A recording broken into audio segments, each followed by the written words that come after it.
여러분의 구독은 영상을 제작하는 데 큰 힘이 됩니다. 영상을 보시기 전에 구독과 좋아요 꼭 부탁드리겠습니다. 아울러 회원이 되시기를 원하시는 분들은 유튜브 채널 홈피 구독 옆에 있는 가입 버튼을 눌러주시기 바랍니다.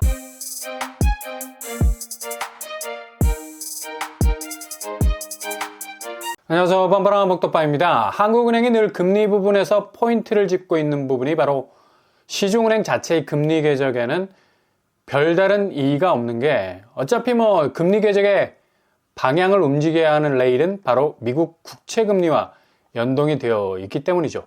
이 부분을 특히 강조를 하고 있는데요. 미국 국채금리가 어떤 방향으로 움직이느냐가 결국 국내 주담대 금리 중에 특히 제일 많이 선호하고 있는 고정금리에 분명한 영향을 주고 있기 때문이죠. 한미금리 상관계수 및 회기계수만 보더라도 국내 장기금리는 미국 국채금리에 절대적인 영향을 받고 있는 상황이죠.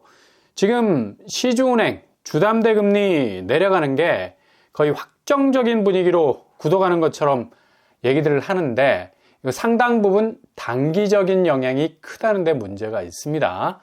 금리는 늘 용트림과 같은 움직임을 보이죠. 순식간에 언제든 변할 수 있는 변동성을 가지고 있는 건데 지금 시중은행 주담대 하단이 3% 초반으로 급락하고 있다고 이제 완연한 금리의 봄이 올 것처럼 분위기를 띄우지만 실제 앞으로 주담대 금리의 궤적이 그닥 긍정적이지 못하다는 건 초반에 말씀드린 대로 미국 국채가 앞길을 가로막고 있기 때문입니다. 한국의 주담대 금리에 가장 많은 영향을 주는 게 바로 미국채 10년물이죠. 얘가 3.5% 선까지 내려가는 아득한 양상을 보인 지가 한 달 전인데 벌써 다시 예전의 추세로 올라서고 있어요. 1월 초반만 보더라도 꼴딱꼴딱 4% 선을 넘어갈까 말까 간보기 동선을 보이다가 오늘 드디어 4.1% 정도를 뚫어버리기 시작을 했습니다. 이렇게 되면 앞으로 주담대 고정, 특히 장기금리 같은 경우는 상당 부분 다시 금리 변동을 겪을 가능성 아주 많아졌죠. 게다가 한국 국채 시장도 미국 국채가 뛰니까 당연히 꼴뚜기 망둥이 콜라보레이션 동시에 뛰기 시작하는 건데 누가 꼴뚜기고 망둥이인지 모르겠지만 아무튼 그렇게 하염없이 아래로 처박히던 국내 국채금리까지 아주 의미 있는 횡보를 보이고 있어요. 이렇게 되니까 지금 주담대 금리가 벚꽃을 피우고 있는 것 같이 보이는 건 아직 아침 저녁으로 칼바람이 부는 혹한의 겨울인데 너무 일찍 펴버리면 그냥 그날 밤에 시들어버릴 수가 있다는 얘기죠. 그만큼 지금 금리 위험성은 그냥 상수라고 생각하시면 되겠습니다. 전혀 여유를 생각할 수 없을 정도로 아주 빡빡하게 2024년도도 진행이 될 것으로 보이고요. 이게 변수로 왜곡이 되는 듯이 보이지만 어찌됐든 간에 상수로 딱 고정이 되어 있는 금융 분위기를 잡고 있기 때문에 절대로 금리 내려간다는 미끄럼틀 내려가는 소식에는 꺼진 불도 다시 보자 재차 확인하는 것이 중요하겠습니다. 고금리 유지 상태에선 제일 중요하게 움직이는 건 바로 집값이겠죠. KB 시세를 보더라도 변동률은 계속해서 커지고 있는 상황. 마이너스 0.04%까지 내려가 있고요. 지금 집주인들이 부동산에서도 워낙에 거래가 안 되니까 중개사들이 비즈니스에 상당한 애를 먹고 있는데 이게 거래가 제대로 움직이기 위해서는 가격이 움직여야 하는데 가격 태그 바꿔야 하지 않습니까? 가격을 보다 더 낮추면 정체된 매물이 소화될 수 있는 여지가 충분히 있는데도 무슨 내 자산 가치 깎아내릴 일이 있느냐 오히려 타박을 하는 분위기가 많다고 그래요.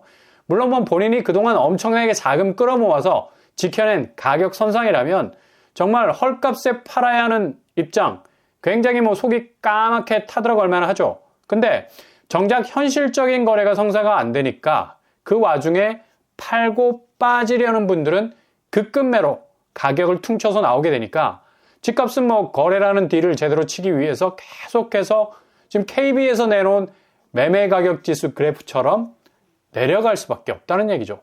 매수세가 이런 지표 보고 현장 방문을 하기라도 하면 완강한 호가 가격선은 체감적으로도 느껴질 만큼 버티고 있는 상황이고 그러니 매수세가 등을 돌릴 수밖에 없는 거죠. 매수 우위 지수가 전주 대비 계속해서 올라가고 있고요. 매도는 80, 매수는 2 정도의 수치로 나올 수밖에 없는 겁니다. 그러니 지금 승부의 추는 이미 기울어졌습니다. 아무리 매도세가 버티기를 해도 시장의 분위기를 이겨낼 수 있는 힘은 거의 소진이 되어가고 있는 상태. 결국 시간이 지나갈수록 불리할 수밖에 없는 건 바로 매도자가 내놓은 가격대의 물량들이죠. 이게 그냥 유통기한이 있는 유제품과 같이 되고 있어서 유제품은 그냥 이마에 딱 찍어 나온 기간만 먹을 수 있는 기한이 있죠. 한마디로 시한부 식품입니다. 지금 부동산 시장이 비슷하게 돌아가고 있다는 거예요. 시간이 얼마 없다는 거죠. 아무리 시간적인 유불리를 따져서 본인 자산 가치를 유지하려 해도 계속해서 아래로 내려갈 수밖에 없는 구조로 재편이 되고 있기 때문에 유통될 수 있는, 그러니까 어느 정도 적정선에서 가격을 내리고 빠져나가야 하는 타이밍을 만약 놓치게 된다면 생각보다 더 큰 손실을 입을 수 있을 가능성 있다는 거죠. 기본 거래량이 1월 19일 현재라도 441건, 12월 거래 이 정도로 그치고 있을 정도입니다. 이렇게 거래가 갈수록 실종이 되다 보면 금리가 내려가는 그 방어막을 통해서 어느 정도 그 집을 마련하기 위해 빌렸던 대출금, 이자 부분에서 부담을 해소할 수 있는 우회로가 트일 것으로 전망이 됐지만 초반에 말씀드린 대로 금리는 다시 시중은행의 빡빡한 금리 상향 조정으로 돌아설 것이 유력해 보인다는 얘기입니다.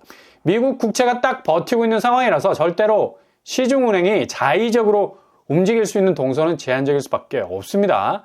그러니 다시 금리와 거래량이라는 이 짜부, 그냥 양쪽으로 움직이는 거대한 벽이 가운데 서 있는 매도자의 그 마음을 엄청나게 짓누르게 되는 하방 압력을 높여가게 된다는 거죠. 그래서 금리는 더 오르게 되고 거래량은 줄어가는 현상이 지속이 되면 결국 항복 매물이 쏟아질 수밖에 없는 상황이 벌어지게 됩니다. 이렇게 부동산 담보 가치가 40% 이상 하락을 하게 되면 자동적으로 부동산 PF라는 판도라의 상자가 열리게 되는 거고, 집을 지어서 수익을 내야 하는 건설사 입장에선 그대로 무너질 수밖에 없는 수익률 악화로 이어지게 되죠.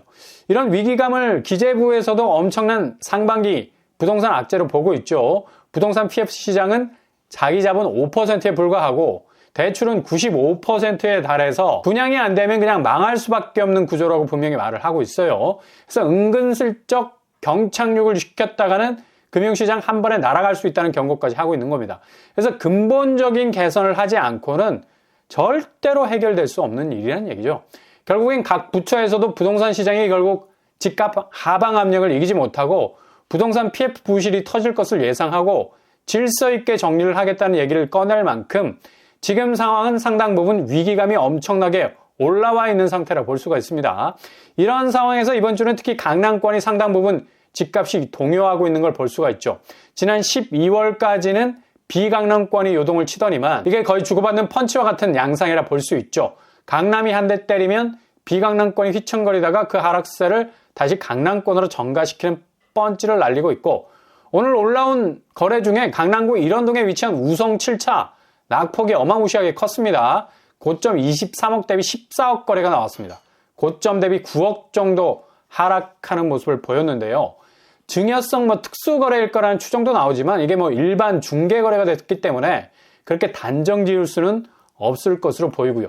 2주간 거래를 뜯어봐도 최근 서울 하락세 랭킹 1위를 찍은 곳들이 죄다 강남에서 나왔다는 사실이 눈에 띄죠. DH 퍼스트의 아이파크도 6억 5천 정도가 하락하는 모습 보이고 있고요. 타워 팰리스, 강남 자곡 아이파크, 한보 미도까지 대체로 낙폭이 두툼하게 떨어지는 양상 보이고 있습니다. 강남이 이런 양상을 보이게 되니 당연히 강남과 비강남을 브릿지 연결해주는 송파 집값이 양쪽에서 펀치를 맞게 되고 그 충격파는 고스란히 집값 하락 현상으로 나타나고 있는 겁니다. 대체로 5억에서 6억 이상으로 떨어져 버리는 여파는 이제 거의 추스릴 수 없을 정도로 하락세가 깊어지고 있죠. 이건 그 진원지 강남 집값이 정신을 못 차릴 정도로 떨어지고 있기 때문에 생기는 현상이고요. 결국 이런 현상은 다시 진앙지 강남에서 송파를 거쳐서 비강남권 서울 전역으로 한 바퀴 더 돌게 되는 일이 벌어지기 때문에 낙폭은 더 커질 수밖에 없다는 얘기입니다.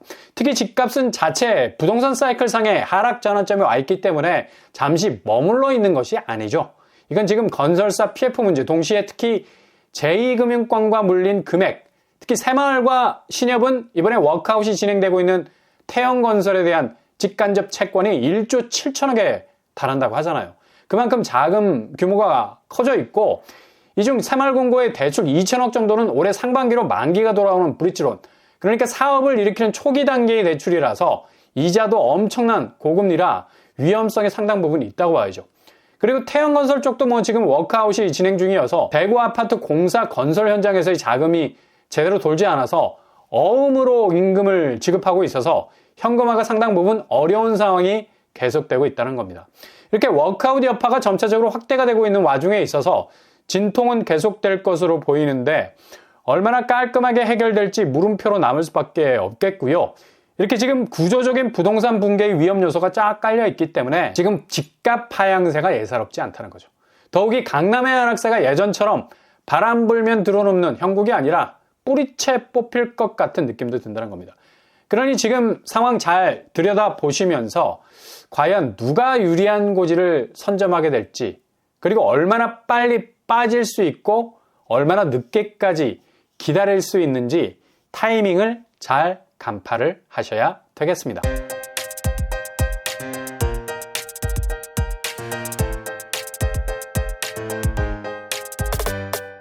오늘의 부동산 캐릭터처, 금리가 심상치 않죠. 지금 시중은행 금리 내려간다고 유화적인 분위기 나오는데 결국 미국 국채가 움직이고 있기 때문에 대출금리는 다시 요동칠 가능성 높습니다. 집값 추세는 이제 뭐 부동산 구조적인 악화로 인해서 다시 반등하기 어려운 상황으로 빠져들고 있고요. PF 그리고 금융사와의 물린 관계가 얼마나 속도감 있게 해소가 될는지는 더 지켜봐야 할 것 같네요. 오늘도 응원합니다. 여러분의 길이 꽃길만 되실 수 있길 바랍니다.